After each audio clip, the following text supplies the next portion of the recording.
The Damian Lillard saga drags on in Portland. When will they give up the ghost and just succumb to the Miami Heat?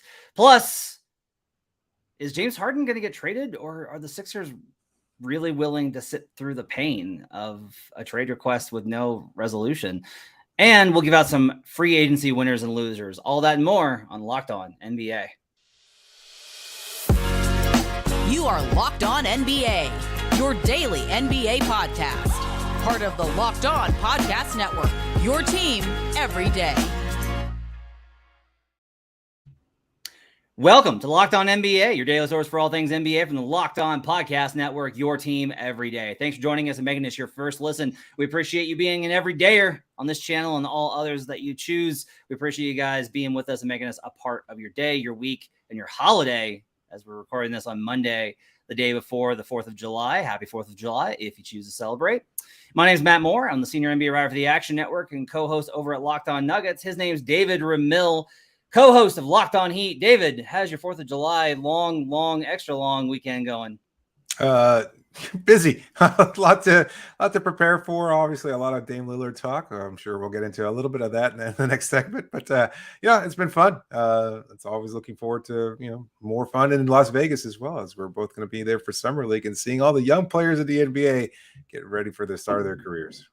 Summer League, nothing like watching guys that practice together for 4 days in total. First-time users can receive a 100% instant deposit match at PrizePicks, and PrizePicks is today's show sponsor. That's a 100% instant deposit match up to $100 with promo code Locked On. That's PrizePicks.com, promo code Locked On. On today's show, we'll talk about Damian Lillard and how the saga continues to drag on. We'll talk about the Sixers potentially not trading James Harden and the ramifications if they choose to go that route. They probably will trade him. And we'll get into some free agency winners and losers, as most of free agency wrapped up tidily over the weekend. I'm very excited for this. Everything's kind of done. We got Dame left and we got Harden left, and that's all we got to really figure out. Everything else is pretty much settled as far as NBA free agency, so I'm happy to hear that. But one thing that is not settled is the Damian Lillard saga. So this morning, Barry Jackson over in Miami reports that Damian Lillard has not changed his resolute in his desire to go to the Miami Heat. Long story short, the Blazers are going to keep leaking that they're going to trade him to whatever is best for the franchise. And that's not true. And the Heat are going to keep leaking that Damian Lillard only wants to come to Miami. And that's probably mostly true. I think everyone's kind of wondering when this is going to get wrapped up. I don't expect it to go longer than like a week. I think if it goes beyond a week, I'm kind of wondering what we're doing here. Right. Because the Blazers have lost. He's requested the trade. The jig is up.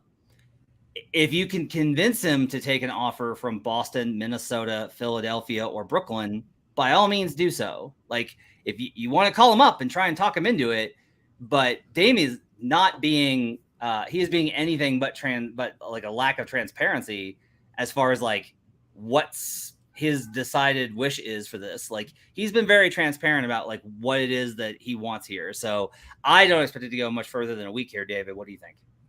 No, I don't know exactly when the time frame is. I'm sure at this point we're have to be able to look past all the posturing from Joe Cronin and everything else and just realize that they're trying to do what they can to incorporate a third team. I'm sure other teams that have been reported have contacted Portland to try and see if they can get in on Dame's services. And I doubt that they're being told that they're viable options, because I think it still ultimately comes down to Miami being the top choice. If Chris Haynes and people outside of Miami also are reporting that Miami is Dame's only choice, then we have to take that into consideration as gospel truth. And wait, is there something to add to that, or no? I think my comment is more along the lines of, we get a lot of questions. I get a lot of questions about why does Portland have to do it? He's under contract. Why can't they just trade him anywhere? And so that's the big question. And for me, the answer is all right, let's say that you're Brooklyn and you're screw it. Our franchise is a disaster zone because of Kyrie Irving anyway.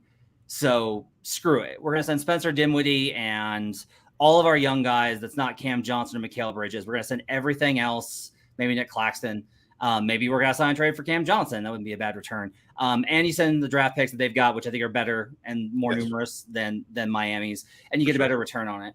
And Dame shows up and is like, I don't want to be here. Like, I told you I didn't want to be here. I told you I didn't want to be here. I told you I wanted to go to Miami, and you traded for me against my will. I am a 33-year-old NBA All-Star, future Hall of Famer, and you decided to trade for me despite this being my only window to win.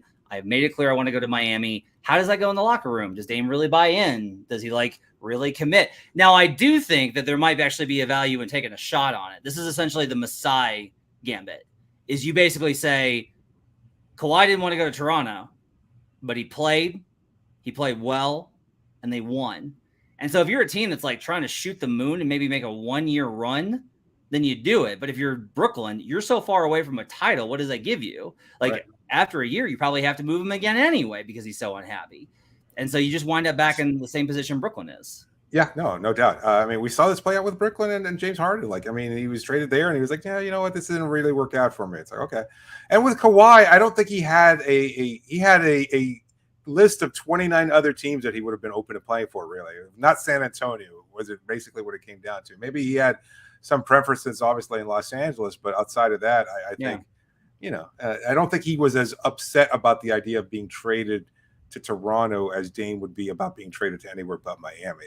And he wound up leaving there free agency. That was a difference also in these two situations, is that Dame's not a free agent. I get it. Look, I understand from people's perspective that it's like, well, he's under contract. What matters? What does it matter what he wants and what he says? It's like, my perspective is also that players get traded at a whim all the time of bad teams and bad general managers, and they have no say in what happens at that point in time.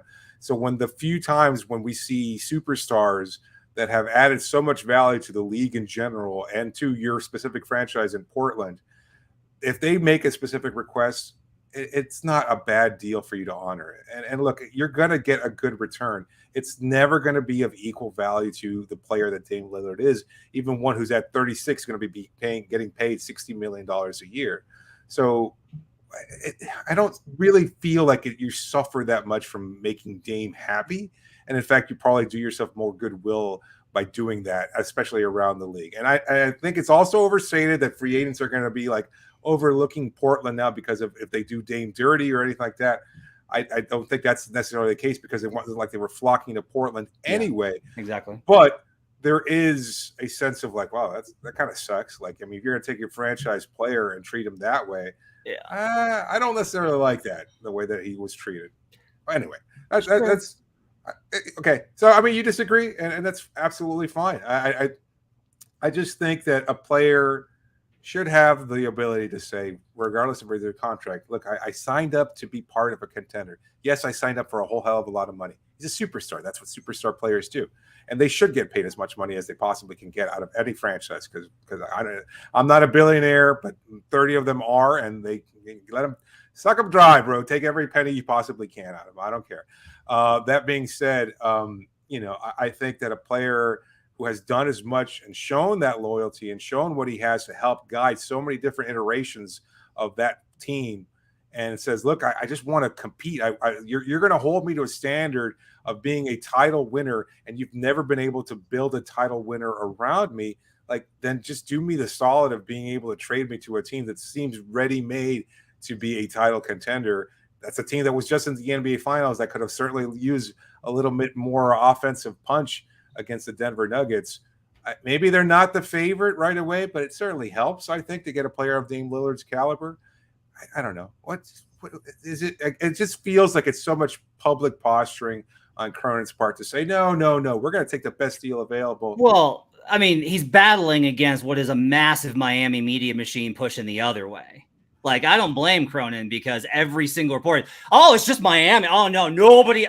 The effort has been made very clearly by Miami. And they've been doing this for 6 months. Miami's been trying to sabotage them for 6 months, which is exactly what the Clippers did with Kawhi Leonard. They tried to do the exact same thing. I have a question. I do want to. Can I grill you on something real quick? Yeah. If situations were reversed, let's say things that went bad between the Miami Heat and Jimmy Butler, which would never happen. When would things go bad between Jimmy Butler and an organization? Let's say that things went bad between Jimmy Butler and the Heat, and in an alternate universe, the Portland Trail Blazers were offering Nikola Jovic, Kyle Lowry's expiring Husk, Tyler Hero, and 2 probably picks in the 20 plus. Would you be very excited for the? I wouldn't say it's a good trade for Miami. I'd also think that Jimmy Butler is nowhere near the status of what Dame Lillard is in Portland. And I'd also be absolutely fine if the past 3 years hadn't happened, where he's been to the finals twice in that span and to another trip to the Eastern Conference Finals. I'd also be much more understanding of Jimmy's perspective. It's like, man, he came to Miami to compete for a championship, and they just haven't been able to get done. Yeah. That's not the case. I mean, like we're looking at the wrong situation here. This isn't on Dame. Like, Dame should be pissed off that Portland has sucked for the years that they have, that they put crappy players around, that he hasn't had another single all-star to play alongside. LaMarcus Aldridge is fine, whatever. But like that was a long time ago. And like, we should be siding with Damian Lillard outside of Miami. I don't care about that. Like, I personally don't give a damn about players when they request trades. And I know that's something that a lot of people want to carry the torch about. It's like, oh, but they're under contract. Oh, so what? Who cares? They're people. They're human beings. And yeah, but they're people that they are people that made a decision to voluntarily enter into a contract. Sure, but look, at the same time, none of us hold ourselves to that same standard. We take jobs whenever possible for better improvement, and none of us are on the public stage that these NBA players are. I just think it's so disingenuous to have these conversations about players when if somebody else was like, hey man, you really suck at your job flipping burgers or making copies or whatever the hell jobs are out there, you're never going to be the top whatever accountant, bookkeeper, etc. You're never going to be the top that until you make it to whatever the highest echelon of bookkeeping is. And we keep rubbing that in that player's or that person's face. And then there's all of a sudden an opportunity to leave whatever accounting firm they're with and say, you know what? I can join another accounting firm. Can you just do me the favor? I've been here for 12 seasons. I've done everything I can. I've seen you fire other bookkeepers. I've taken over the bookkeeping department completely. Can't you just do me a solid and let me go to this other bookkeeping? No, that's wrong. The rest of the bookkeeping world is going to fall apart as a result. It's like, what are we doing here? I'm sorry you can't get players to sign in whatever crappy teams you personally root for, but like these are human beings that are making a human decision here. Look, like, I understand. I think the leaning on the human being part presents it in an unfair light in that, let's be real where the power is here. Like, let's be real where these are guys that are making $35 million a year. Good. And they're extremely powerful. Good. They are not powerless in this instance. That's why this entire situation exists. The other thing I would say, and I've made this point on Twitter, and boy, Heat fans responded to it poorly. If Dame, I always think it's reasonable if you're like, look, X, Y, or Z. I totally get that maybe like I'd rather go to Miami. I think it's reasonable to be like, look, I'd love to play in Miami. I'd love to play with Jimmy. I want to be a part of Heat culture, but I get it. They've chosen to pretty much sacrifice all of their future assets in an attempt to win now constantly because Pat Riley can't let go of the ghost. Like, if you were just be able to like accept that, right? It's an unnecessary dig, Matt. Then be like, hey, again, the same standard is held to front offices, right? It's like, why haven't you built a contender around it? So it's like, why shouldn't Pat try to go all in rather than sinking 8 years in stupid draft pick X and waiting for that draft picks to potentially pan out? No, you, Philadelphia, because then you get to trade for Damian Lillard because then you have the assets to make a trade viable. But that's what's interesting when I think about the. Well, yeah, well, Philadelphia has the assets too, right? Or they sunk their process in for. I'm not meaning to throw the Sixers under the bus. Whatever franchise is like, no.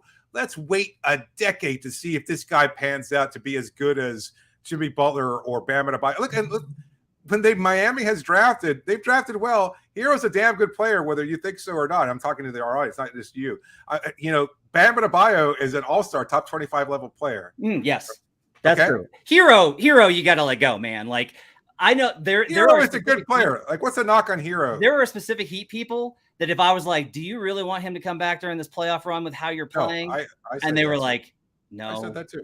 Like, it wouldn't have worked. Then the conversation's over, David. They'll be like, no, it's done.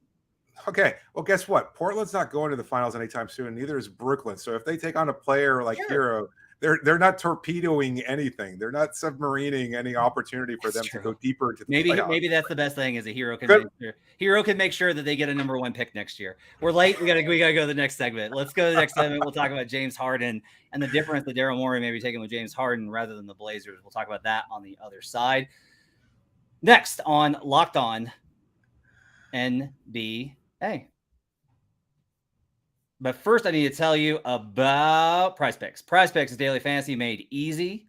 All you got to do is pick 2 to 6 players, and if they go score more or less than their PrizePicks projections, and you can get up to 10 times your money, 25 times your money on any entry. You're not competing against other people. It's just you versus the projections. They offer projections on any sport that you want to watch. NFL, MLB, NHL, golf, all these things. NASCAR, all of those available on PrizePicks. Entries can be made in 60 seconds or less. It's just that easy, and they offer safe and fast withdrawals. Download the PrizePicks app or go to prizepicks.com to sign up today and play daily fantasy sports. First-time users receive a 100% instant deposit match up to $100 with promo code LOCKEDON. Don't forget to enter promo code LOCKEDON to sign up for an instant deposit match up to $100. PrizePicks is daily fantasy made easy. We'll be right back on Locked On NBA. Back here on Locked On NBA, thanks for joining us and making us part of your day. David Ramil joining me, Matt Moore. If you want to hear more about the Miami Heat's quest to get Damian Lillard for a pile of hazmat garbage, you can check out Locked On Heat. I'm kidding. You can check out Locked On Heat with David Ramil and Wes Goldberg. That's a really smart podcast, and you should check it out. By the way, if they get Damian Lillard, I would say that they are probably at the bookmakers. They will be second in odds behind the Celtics. And they'll probably have like a win total upwards of 55 wins. And there'll be an expectation that they'll be the 1 or 2 seed next season. That's probably the expectation. I love the fit. Like from a basketball perspective, they're going to be awesome. Like they're going to be incredible when they get Dame. So James Harden, there's a report today. There's been like a couple of this has been kind of growing, and it's coming out of the Sixers that they might not acquiesce to this trade, that they might wait and see if they how much does Harden really want to make this uncomfortable? Considering that he did opt into the player option, right? So technically he's under contract for 1 more year. So you just play it out and then maybe he just leaves. And can the Sixers really get through that? Question then is Harden going to sit out?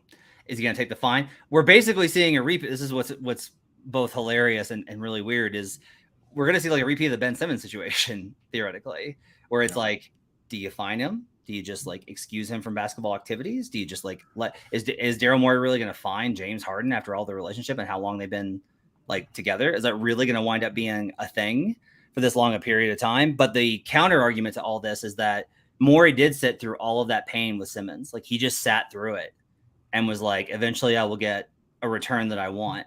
And sure enough, he did, because Harden became available. Who's to say there won't be another superstar that's available by the deadline? Who's to say that there won't be another opportunity that will be better, that will more acquiesce to the needs of what the franchise needs? The question then is, can you do that when you're on this window with Joel Embiid? Is Joel Embiid, after winning MVP, coming up short again from even making a single conference finals, is he going to be satisfied if you're basically look, this is going to be a punt year. We're going to basically redshirt this year. Is that the right approach to take given where the franchise is at relative to getting the best return on value for Harden? No, it's not. Again, I think he's a human. He is a human. You don't like that argument, I guess. It likes to go to establishments with other humans. Sometimes not wearing much clothing. Yeah, that's fine. I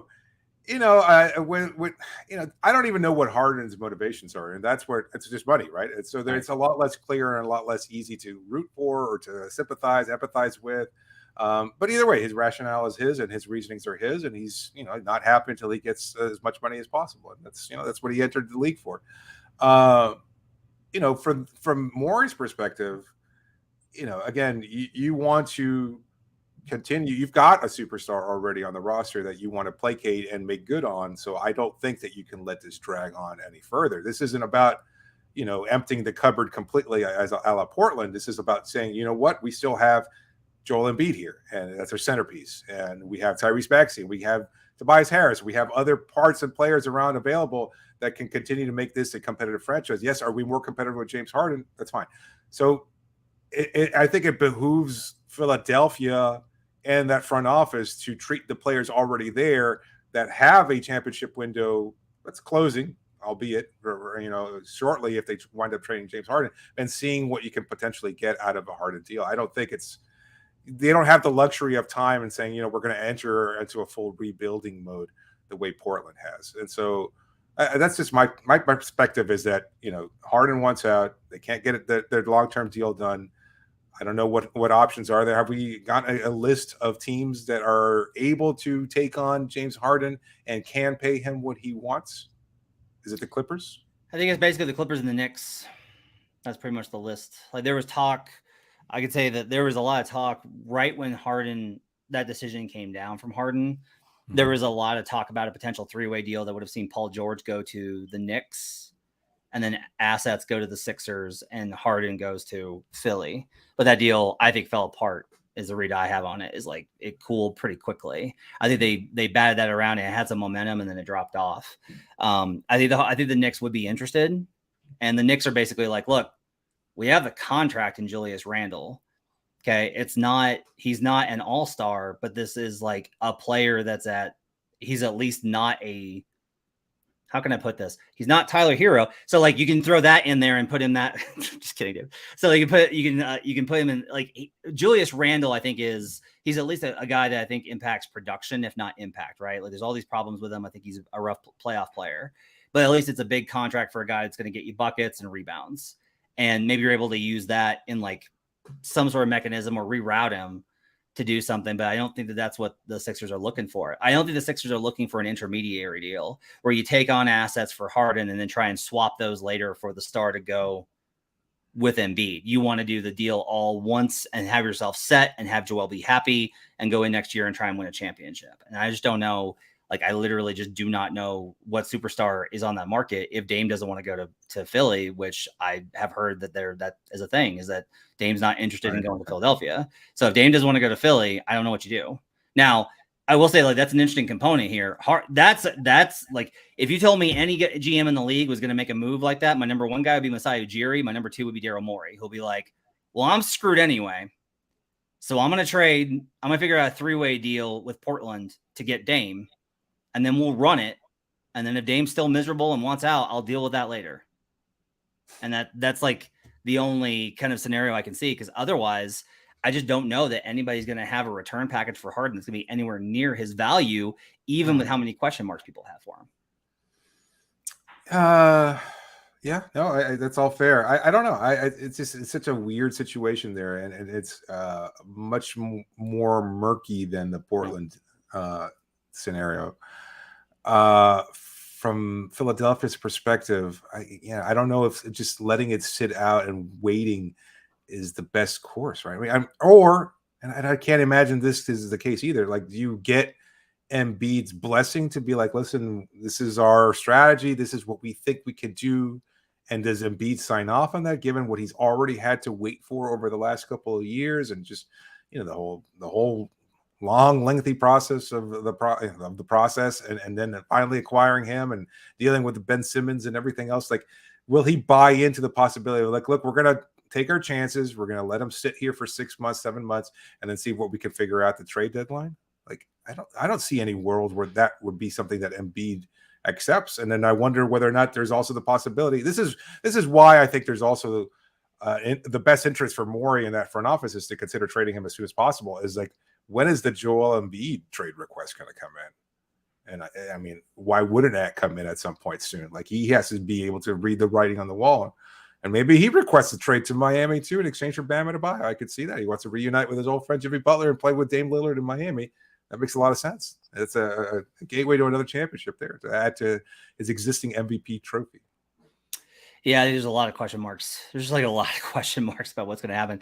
And that's what's crazy, is the league feels very settled, except for like these two situations with Dame and Harden, where you could be like, any number of things could be radically different next year with a number of teams. We'll see how it plays out. We'll keep you covered here on Locked On NBA. Up next, we'll talk about free agency winners and losers. A lot of people got signed over the weekend. We'll talk about who we think won and lost, including a team that I surprisingly think is a winner, and they play in Texas. We'll talk about that after the break. We'll be right back on Locked On NBA.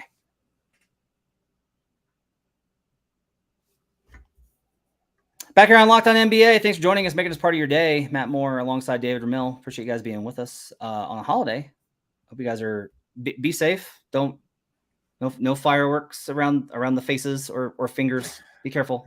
Everyone be careful. What's your favorite 4th of July food item, David? Oh, I'm a vegetarian. Sorry, those days are over. Hey, I made a wicked black bean burger for the wife yesterday, who's vegetarian. So yeah, I'm not a fan of the black bean flavor. Yeah, no, I mean, a Beyond Burger hits the spot nowadays. Yeah, I don't recall. It's been such a long time. I don't remember. Mine's potato salad for sure. I'm a big fan of potato salad. My mom's potato salad rules. Yeah. Okay. All right, so we're gonna do free agency winners and losers, and I'll go first with, I'll do a winner first. Right. I'm gonna say the Houston Rockets, and I think it's a bit of a controversial take because everybody's like, they paid X amount of dollars for Fred VanVleet and Y amount of dollars for Dillon Brooks, and all of these guys that they got. Really like the number of guys that they picked up in terms of on the margins. Like, I look at what the Rockets did as a pretty good sign of like they needed people that were going to be adults in the room. Sure. I like the overall makeover for Houston. VanVleet's really good, and he might be overpaid, but he's on a short-term contract. That's a very manageable deal, and he gives them somebody that's going to be. He will be the guy that's like keeps them within bounds, that will do a good job of teaching the young guys like how to run a structured offense and how to stay within it. I think so. Are we so sure that he's taken his paycheck now and gotten as much money as he has and been like, you know what, I still maybe we've seen this throughout league history. Like, is he as invested in winning and turning around that franchise and being that leader, knowing that he just got paid? I'm not so sure. I'm sure there's probably questions. I'm sure Raptors fans, as much as they appreciated what Fred did there, like, I mean, I think his value was probably overstated, especially at that amount, and they were more than willing to let him leave if he chooses to sign for that incredible amount of money. I think that I will say that in my experience, there's not a universal when it comes to how guys react to getting paid. Some guys get paid and they're like, I made it. I got to earn it. Yeah. Oh, and then some guys are like you said, like they're like, I got to earn it. Like, right. I signed this contract. I'm getting paid a lot of money. I better earn it. Yeah. I better earn this. I need to earn it. And the thing is, I think that if this goes, I think if nothing else, he will take it seriously. He'll be the professionalism is the big thing. All right. That's right. Listening to players talk about Houston last year, this was both on record and podcast, and both like just talking to people around the league. It was startling how they talked about Houston, where they were just like, it wasn't just like they could use some veterans. It was like that team needs Jesus. Like it was really bad. And I feel like a lot of the veterans there were honestly in a spot where they didn't feel like they could do anything because of coaching. I think that Ime Udoka, for all the reservations I have about how his time ended in Boston, he'll at least bring in discipline and authority, and there won't be as much nonsense floating around. There'll be structure. And if he starts that and those players come in, they play with professionalism, Doc Landale and Dillon Brooks, I think Dillon was a clown with how he ended in Memphis, but that's a guy that's put in the work. He comes in, he shows up to the gym, he plays hard. And you can say like, yeah, but he sucks. Okay, fair enough. I can't argue with that. Like, I just can't. There's nothing I can do about it with he's a handsy defender. They can't shoot. That's a problem. I think it was an overpay. I also think the teams in Houston's situation have to overpay sometimes in order to course correct. And they have enough young talent to be able to afford to do that. So if Fred VanVleet makes Amen Thompson a better point guard, I think that signing's worth it. If Landale makes Alperen Sengun a better center and Jabari Smith a better forward defensively, I think that that's worth it. And so I think that there's an opportunity there for them to improve their culture and get themselves on the right track, where when I watch them, I'm not like, this team has no idea what it's doing, which is how I felt about Houston all the time last year. Do you have a free agency winner you want to share? Yeah, I like the Houston signings, by the way. And I think it's Phoenix. It's difficult to build they made the trade for Bradley Beal. You've got your top tier talent there, obviously, but to be able to sign the kind of players that they did to surround that core, I think it was a pretty impressive job there. They lost Landale, as you had said, but aside from that, they had Keita Bates-Diop, Drew Eubanks is fine, Yuta Watanabe. I mean, good players to surround that core with. Maybe it's not electric, and maybe it's not necessarily what puts you over the top, but I think you have to build on the fringes. We saw that with Denver. We saw that with Miami. It's good to have these players on the outside there that can find their role and find a way to contribute. And I think they did a pretty good job at that. I like Phoenix's cadre of role players a little bit more than I like what the Lakers did, is kind of how I put it, where it's I agree 100%. I think it's not like why we're still talking about guys that ultimately don't make a lot of difference. But if you're just trying to fill out a roster around 3 superstars, they did a pretty good job. Like, they did a pretty good job of filling out guys. I like a lot of the guys. Like, there's nobody that they grabbed where I was like, ooh, don't like that number. That's not great. Right. So, yeah, I think that they did a pretty good job filling out around the team. I don't know if it's enough given the depth issues and the injury concerns I have with that trio. But, I think it's worth a shot, and they'll be dangerous in the West. As far as a loser, I'm actually going to go with the Denver Nuggets. Not necessarily much by their own design. Bruce Brown got paid $20 million a year. The Nuggets could only offer 7.8. Like, there wasn't anything they could do there. There was no way for them to retain him. There was no way that Bruce was going to be able to turn down, $30 million in differential. There's just no way. So, especially on a make good deal, they would try to do like a 1 year and then sign him. You had to take the guaranteed money. It's a great signing for the Pacers, but just losing Bruce Brown makes Denver worse. They're slightly worse. Losing Jeff Green, Jeff was a minus in most situations last year. The plus minus was pretty rough, but I will say, Jeff was a very big voice in the locker room. He and DeAndre were that was a group. It was Jeff Green, DeAndre Jordan, and Ish Smith, and those 3 guys provided a lot of the leadership and stuff for the younger guys in the locker room. Who knew? And and so and David's talked a lot in this program about how you need those veterans, and they lost a pretty good one in Jeff, who actually does play with a lot of physicality, which sometimes he goes to Houston now. Yeah, and he had some moments. He did have some moments in the playoffs for them, and now they're really relying a lot on young guys, and they're just unproven. And anytime that you're relying on unproven guys to help you repeat as an NBA champion, when you had a lot of injury luck last year, I have some concerns, and there wasn't a lot that Denver could do. The one thing they did do was give Reggie Jackson a 2-year deal with the player option, and I just don't know that that's a great fit. I'm not even necessarily against Reggie Jackson as a player. I thought he was great with the Clippers. Thought he was exactly what they needed. But he's not necessarily a guy that plays the style that the Nuggets play. He doesn't necessarily fit with Jokic. There's not a lot of guys that don't fit with Jokic. Reggie's kind of one of them. So unless he makes a big adjustment this year, I have some concerns about that signing, especially for $10 million over 2 seasons. I felt like that was an overpay, so the Nuggets are my loser in free agency. They got DJ back. Did get DJ back. Philadelphia, I think, is a loser for free agency. Also, they lost a couple of key players, and of course, maybe it's more of an incomplete than an outright F, given what we don't know about James Harden and how that situation plays out. But to lose George Yang, to lose Shake Milton, players with glaring holes in their respective games and everything else, and not ideal as role players, perhaps, but they fit a necessary role for Philadelphia. And especially when you don't know exactly if your star is going to be able to play on a nightly basis or if he's going to show up on a nightly basis, it's always good to have those role players, and now Philadelphia doesn't have them anymore. They did sign Patrick Beverley. That's okay. It's Patrick Beverley. So I don't know. Maybe loser is too harsh, but they didn't do a very good job in free agency, especially with so many other questions about their roster and their team. All right, it's going to do it for Locked On NBA. Thanks for joining us. Appreciate you guys being with us on a Monday. Hope you guys enjoyed the holiday. This is a recording on Monday. You'll hear it on Tuesday. Hope you guys enjoyed the holiday. Back all this week. Jake Mass and John Corrales with you tomorrow on Wednesday and all throughout the week. Great shows. Make sure to check it out as we react to the Damian Lillard saga, the James Harden saga, all the sagas going on in the NBA, as well as whatever news comes out. Make sure to rate, review, and subscribe. Follow us on YouTube as well at youtube.com/LockedOnNBA. We'll see you guys again next time on Locked On NBA.